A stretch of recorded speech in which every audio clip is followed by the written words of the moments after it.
रामकृष्ण हरी आमचं गाव आमचा पारायण सोहळा या कार्यक्रमासाठी आज आपण सातारा जिल्ह्यातील मान तालुक्यातील पांगरी या ठिकाणी आलेलो आहोत.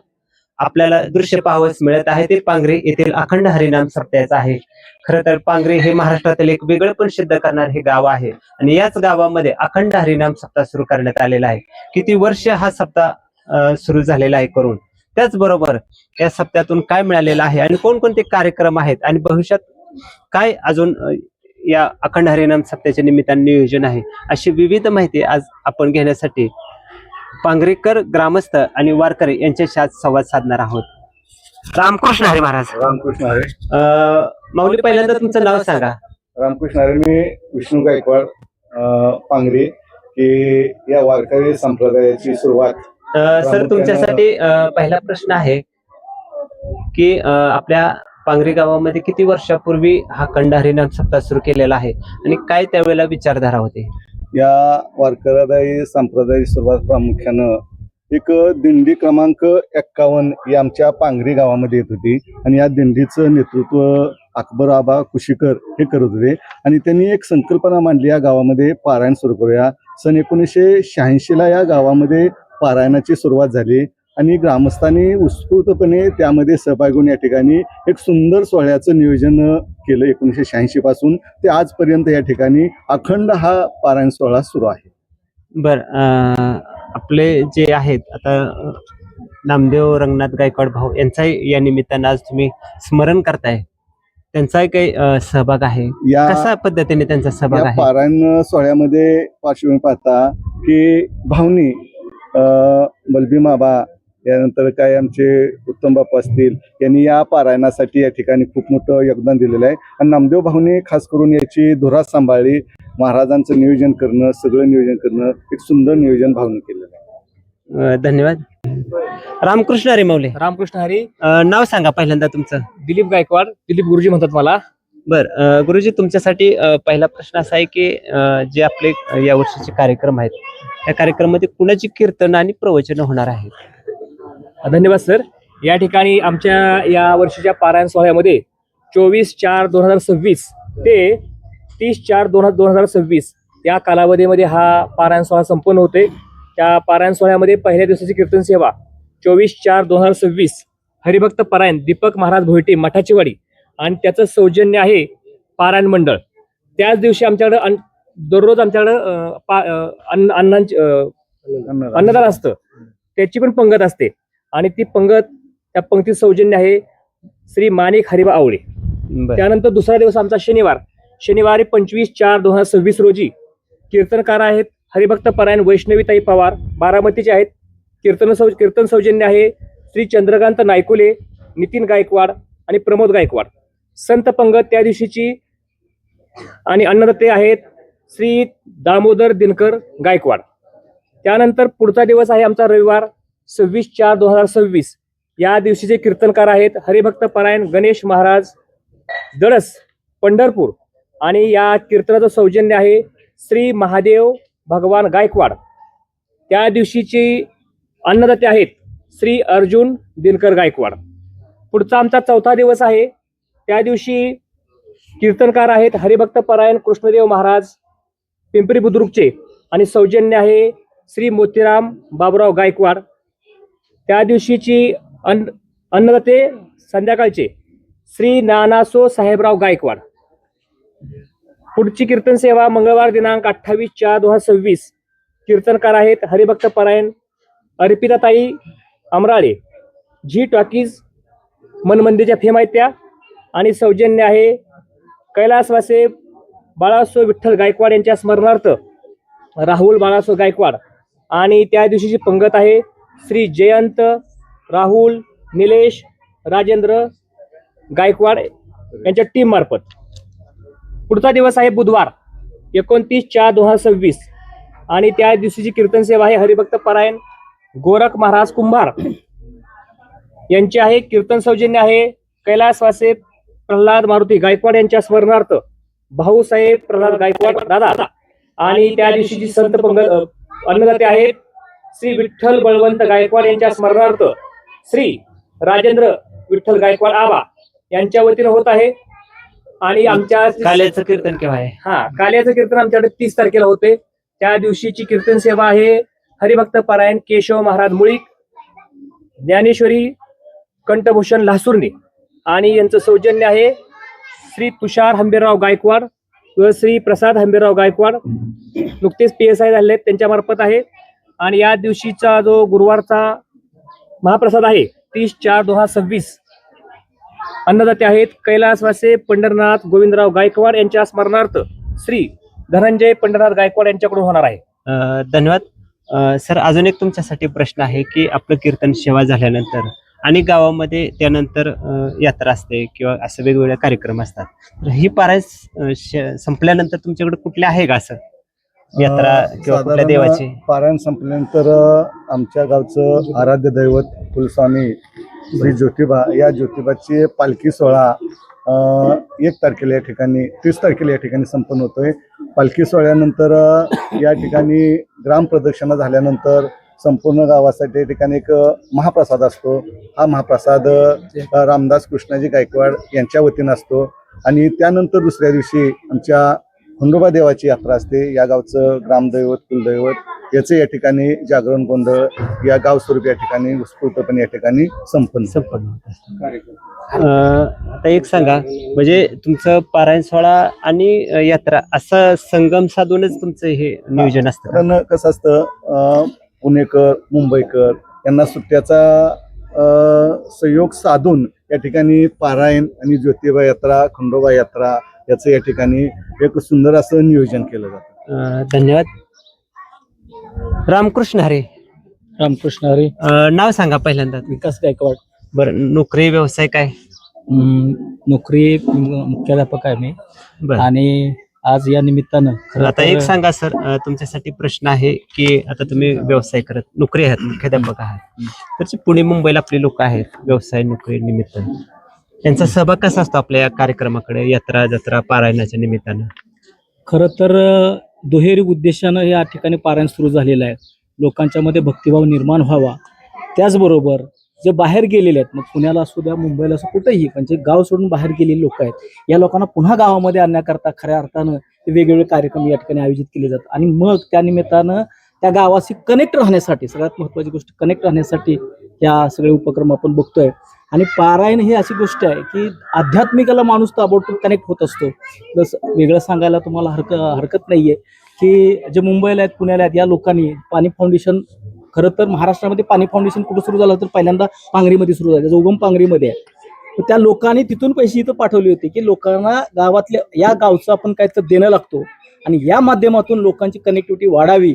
आणि खऱ्या अर्थानं आध्यात्मिक गोष्ट अशी आहे की तिथं कनेक्टिव्हिटी वाढल्याशिवाय राहतं, म्हणून तर मंडळी ही सगळी येतात. आणि हे सगळं श्रेय आहे मला वाटतं ह्या गावामध्ये असणारी जी लोक आहेत यांना सगळ्यांना द्यायला हवं. आता या 2 वर्षामध्ये अजितराव सांगायला हरकत नाहीये, 2 वर्षामध्ये आम्हाला 3रं वर्ष आहे की पूर्वीपासून फक्त आम्ही शेवटच्या दिवशी फक्त प्रसाद असायचा, आता पहिल्या दिवशीपासून शेवटच्या दिवशीपर्यंत जे त्या निमित्तानं संध्याकाळी महिलांना, सगळ्या महिलांना याच्यामध्ये सहभागी होता येतंय, ही चांगली गोष्ट आहे. आणि प्रत्येक वेळेला बदल हा बघायला मिळतोय. आणि म्हणून मला खास करून जी मंडळी आहेत याच्यामध्ये जे आहेत ते सगळ्याचं नाव मला घेता येणार नाही, त्या सगळ्यांना मनपूर्वक धन्यवाद सुद्धा देतो की त्यांच्यामुळे खऱ्या अर्थानं मुंबईवाले असतील बाहेरच्या लोकांनी यायला लोक येत आहेत. बरं, अजून एक प्रश्न आहे. खरं तर पुणे मुंबईचा तुम्ही सहभाग सांगताय, खरं तर आपलं गाव आपली मायभूमी म्हणून लोक ज्यावेळेला बऱ्याच वेळेला आपण विचार करतो, पण या सर्वांना तुम्ही काय आव्हान करताल अजून या कार्यक्रमाच्या निमित्तानं? या कार्यक्रमाच्या निमित्तानं लोकांना मी हेच आव्हान करेन की कमीत कमी वर्षातला 1 दिवस तरी आपल्या गावातील लोकांच्या बरोबर आपण येऊया आणि त्या ठिकाणी असणारा जो आनंद सोहळा आहे या आनंद सोहळ्यामध्ये सर्वांनी सहभागी व्हावं अशी या गावकऱ्यांच्या वतीनं मी सगळ्यांना विनंती करतो. बरं, मगाशी तुम्ही बोलता बोलता म्हटलेलं आहे की पहिल्या दिवसापासून महाप्रसाद आहे, कीर्तन सौजन्य सेवा मिळत आहे, तर काय कारण असावं म्हणजे या पाठीमागं, किंवा काय बोलताना तुम्हाला सांगत असतील सौजन्य आणि महाप्रसादाला जर अन्नदाते म्हणजे आपल्याला सौजन्य मिळत असेल तर ह्याचं काय नक्की कारण तुम्हाला सांगत असतील लोकांना असं वाटतं की ह्याच्यामध्ये माझा काहीतरी सहभाग असावा. मला वाटतं याच्यामध्ये अजून इतके लोक असे आहेत की ज्यांना अन्नदान करायचंय, परंतु ते 7च दिवस त्यामुळे तिथं ते स्टॉप झालेलं आहे. पुढच्या वर्षी सुद्धा कीर्तन सेवा असेल, अन्नदान ते पूर्ण झालेलं आहे की लोक सांगतात की आमचं म्हणजे लोकांना त्या निमित्ताने यायचं इथं त्या निमित्तानं लोकांशी भेटायचं. आणि आज खऱ्या अर्थानं कोरोनानं लोकांना शिकवलं की पैशापेक्षा माणूस खूप महत्वाचा आहे. आणि मग आज लोकांना त्या निमित्तानं गावी यायला येते. आणि या मुलाखतीच्या निमित्तानं अजित मनापासून धन्यवाद देतो. याच्यासाठी सगळ्यांना माहित असावं की अजित कुंभार आणि मी कॉलेजमध्ये आम्ही दोघं जण मित्र होतो. तो या व्यवसायात आहेत, तर या व्यवसायाच्या निमित्तानं माझ्या शुभेच्छा असतील. धन्यवाद. रामकृष्ण हरी माऊली. रामकृष्ण माऊली, तुमच्यासाठी एक पहिल्यांदा तुमचं नाव सांगा आता. ताराचंद गायकवाड माझं बर. नाव. काय नोकरी, शेती काय? मी गावातच गेली 30 वर्ष पोस्ट मास्तर म्हणून काम करतोय. बर. आता खरं तर आपल्या 40 वर्ष अखंड हरिनाम सप्त्याला झालेले आहेत. आणि बऱ्याच वेळेला असा प्रश्न विचारला जातो किंवा मनात येतो की आपल्याला काय मिळालं. कारण प्रत्येक वेळेला नेहमी आपल्याला काय मिळालं, आपल्याला काय फायदा बघितला, असंच त्या ट्रॅकनं बघितलं जातं. तर ज्यावेळेला तुम्हाला असा प्रश्न विचारला जातो त्यावेळेला तुम्ही काय त्या प्रश्नाला उत्तर सांगताल किंवा देताल? सगळ्यात अगोदर आपण ज्या वेळेला परमार्थ करत असतो त्यावेळेला आपल्याला काय मिळतंय हे पाहण्यापेक्षा त्या परमार्थाची गोडी आपल्याला किती आहे आणि आपण कुठल्या पद्धतीने परमार्थ करतोय. आता आपल्याला जे मिळतंय ते अनपेक्षितरित्या मिळतच राहतं आणि मिळालेलं आहे, परंतु ते कुणालाही न सांगता आपण या परमार्थात सहभागी व्हावं हीच मी सगळ्यांना विनंती करतो. म्हणजे बरंच काही मिळालेलं आहे. बरंच काही मिळालेलं आहे, ते न सांगण्यासारखं आहे आणि हे परमार्थातनच मिळालेलं आहे. माझी स्वच्छ भावना आहे. आणि खरं तर जसं तुम्हाला मिळालं असं इतरांनाही मिळावं. म्हणजेच मी सांगतोय की परमार्थ एवढ्याचसाठी करा की आपल्याला अगोदर आपली विचारधारणा अशी पाहिजे की आपल्याला ह्याच्यापासून काय मिळणार आहे हे बघण्यापेक्षा आपण परमार्थ करावं. असा विषय आहे. म्हणजे फार मोठ्या शब्दात सांगता येणार नाही असंही आपल्याला मिळालेलं आहे. धन्यवाद. रामकृष्ण हरी माऊली, तुम्ही या पुढे. नाव सांगा पहिल्यांदा तुमचं. माझं नाव आदित्य महाराज देडे, श्री ज्ञानाई गुरुकुल अकलूज. बर. आज पांगरीमध्ये व्यासपीठ चालक म्हणून जबाबदारी पार पाडताय. काय पांगरीकरांचा आणि तुमचा ऋणानुबंध आहेत, कसे निर्माण झालेत आणि व्यासपीठ चालक म्हणून काय जबाबदारी असते? पांगरी गावामध्ये येत असताना एक आनंद निर्माण होतो की हे नियोजन सगळं जे गावातील ग्रामस्थ आहेत त्यांनी सर्व नियोजन तरुण बांधवांच्या हाती दिलेलं आहे. आणि आज खऱ्या अर्थानं समाजामध्ये फिरत असताना तरुण बांधवांच्या हाती एवढं काही दिसत नाही, परंतु या गावातील जे वयस्कर व्यक्ती आहेत, जे वयानं श्रेष्ठ आहेत, ज्येष्ठ आहेत, त्या व्यक्तिमत्वांना आपल्या तरुणांना कुठेतरी यशाची वाट दिसावी, कुठेतरी चांगल्या मार्गावरती चालण्याचं योगदान मिळावं याकरता त्यांच्या हाती सगळं स्वाधीन करून त्यांचं सर्वांचं अनमोल मार्गदर्शन त्यांना असतं. आणि हे पाहिल्यानंतर आम्हाला इतका उत्साह निर्माण होतो की या ठिकाणी व्यासपीठाची जबाबदारी ज्यावेळेस मिळते, व्यासपीठ म्हणजे पारायणाची जबाबदारी ज्यावेळेस मिळते त्यावेळेस उत्साही वातावरणामध्ये आनंदानं पारायण करताना आम्हाला आनंद मिळतो. कारण की इथे येणारा प्रत्येक भाविक हा आमची सेवा करताना जणू काय माऊलीच आपल्या घरी आलेत अशी प्रत्येक साधू संतांची, इथे येणाऱ्या भाविकांची, इथे येणाऱ्या महाराज मंडळींची सेवा करताना दिसत असतो. कोणीही असो, कितीही मोठा असला तरी या मंडपामध्ये आल्यानंतर तो भाविक हा या भगवंताचा ज्ञानोबाऱ्यांचा पायिक होतो आणि इथं आल्यानंतर जी सेवा वाटायला येईल तो आनंदाने करताना दिसतो. आणि त्यांच्या चेहऱ्यावरती मिळालेला आनंद पाहून आम्हाला सुखद आनंद प्राप्त होतो. आम्हाला खऱ्या अर्थानं परमार्थ कसा असावा हे पांगरेकडून शिकायला मिळतं. धन्यवाद. रामकृष्ण हरी माऊली, नाव सांगा पहिल्यांदा. गजानन नाईक. बर. दादा, आता एक सांगा, हे सगळंच इतिहास तुम्ही ऐकलेला आहे, अजून ह्याच्यात काय वाढव भर टाकावी किंवा काय करावं, काय वाटतं तुम्हाला? आज तुम्ही गावचे कीर्तन म्हणजे शनिवार किंवा सोमवार, मंगळवार काय तुमचं असतं, ते काही आठवड्यात भजन होत असतं? भजन सेवा असते आमची जर शनिवारी भजन आम्ही करत असतो. आणि सगळे भावचीच आमची एक कृपा आहे. ते आम्हाला जास्त म्हणजे अकबर आबा कुशीकर यांनी आम्हाला सुरुवात करून दिली आणि ते सप्ताह आम्ही इथं सादर करतो. तो 40 वर्षापासून हा चालूच आहे, म्हणजे न थांबता न थांबता अखंड हरिनाम. कोरोना सुद्धा तुमचे हे काम चालू सुद्धा चालू. बरं. भविष्यात काय वाटतं का अजून काय बदल करावा? काय बदल आता हे चालूच आहे. बदल जे तरुण मंडळ करतंय ते आम्ही त्यांना साथ देतो. बरं. आता एक महाराजांनी सांगितले की गावचे जे वेगवेगळे कार्यक्रम तुम्ही करताय हे सर्व तरुणांच्या सोपवलेलं आहे. काय मनात भावना होती की तरुणांच्या हातात यावं? तरुणांनीच करावं हे असं आमचं मत आहे. आम्ही आतापर्यंत केलं सगळं. आतापर्यंत 40 वर्ष केलं, आम्ही स्वतः केलेलं. त्याच्यामुळे आता थोडं थोडं तरुणांनी शिकावं. धन्यवाद. सर, काय रामकृष्ण हरी माऊली. नाव सांगा तुमचं पहिल्यांदा. देशमुख. बर, आता हे सगळं बघितल्यानंतर काय मनात येतं आपल्या मनात पहिल्यापासूनच उत्सव आहे पारायण? पारायणाचा बर, महत्वाचा. जी पडेल ती काम करायची आपली पूर्ण इच्छा असते. पण काय मनात येतं की आपण पडेल ते काम करायचं? घरी नाही, सांगितलं तर ठीक आहे. आपण करत नाही काय नाही वेळेला. नाही करत. पण इथं काय येतं मनात की नाही येतच, पूर्वीपासूनच येतं. नाही असं. थोडं वातावरण आहे जे काय असेल ते पहिल्यापासून कुठं माऊलींचा- जायचं काय माऊलीचं काय असेल जिकडे जा म्हणेल तिकडे जाणार आपण काम. माऊलींच्यासाठी. धन्यवाद. कृष्ण हरी आजी, रामकृष्ण हरी. नाव सांगा तुमचं. पद्मावती रामराव गायकवाड. आजी, आज आपल्या पांगरेगावचं पारायण सोहळा सुरू झालेला आहे. तुम्ही पारायण सोहळ्याला जाता का? जाते की आमचे मालक येत होते त्यापूर्वी. मी आता पहिल्यांदाच आली आहे. बर, पहिल्यांदा. आवड असून सवड नव्हती. बर, मग आता कशी सवड मिळाली? आता झालं जरा प्रपंचातनं जरा मुलांच्यातनं मोकळं, लहान मुलांच्यातनं. आता म्हणलं जावं जरा पारायण बघावं कसं आहे काय गावाकडलं. आम्ही यात्रेला यायचो एक दिवस. बर, पंढरपूरची वारी असते त्या वारीला वगैरे जाता वारीला का? जात होते. जाता? आता नाही जात, आता ऑपरेशन झाले ना माझं. बर, पहिले जात होता का? पहिले जात होते बाबांच्या. बर बर, अजून काय सांगचाल जे आता काय संसारातनं मोकळे झालेल्या महिलांना?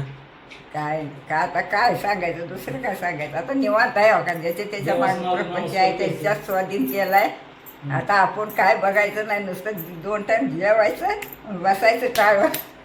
म्हणजे पारायणात आहे ज्या महिला आता पारायणात. पारायणाच्या महिला आता कसं झालं, ह्या पण जात होत्या, पण आता महिलांच्या मागे जरा आपलं हे सगळ्यांचं संसाराची कामं असतात. आम्ही दोघीच असतो, हे जे आहे मी पोरच आहे ती बारकी.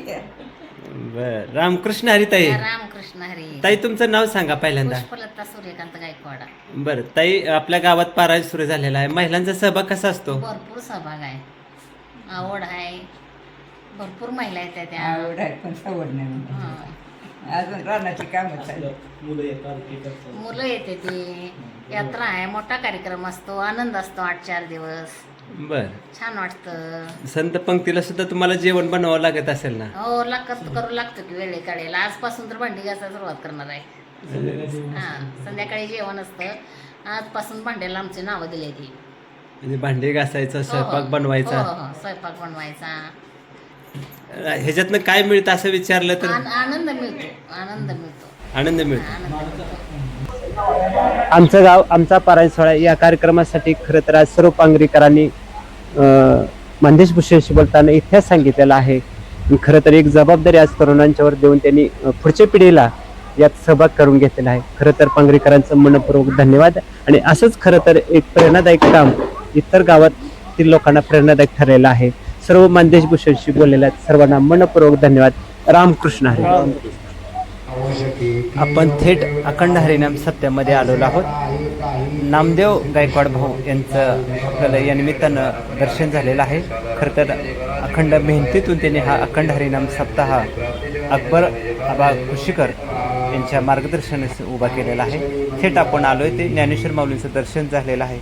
पारायण सोहळा म्हटलं की कलश पूजन आणि माऊलींच्या प्रतिमेचं पूजन होत असते. आता आपण आलोय ते ज्ञानेश्वरी वाचन सुरू आहे. शाळकरी विद्यार्थी, महिला आणि ग्रामस्थ ज्ञानेश्वरी वाचनामध्ये दंग झालेले आहेत.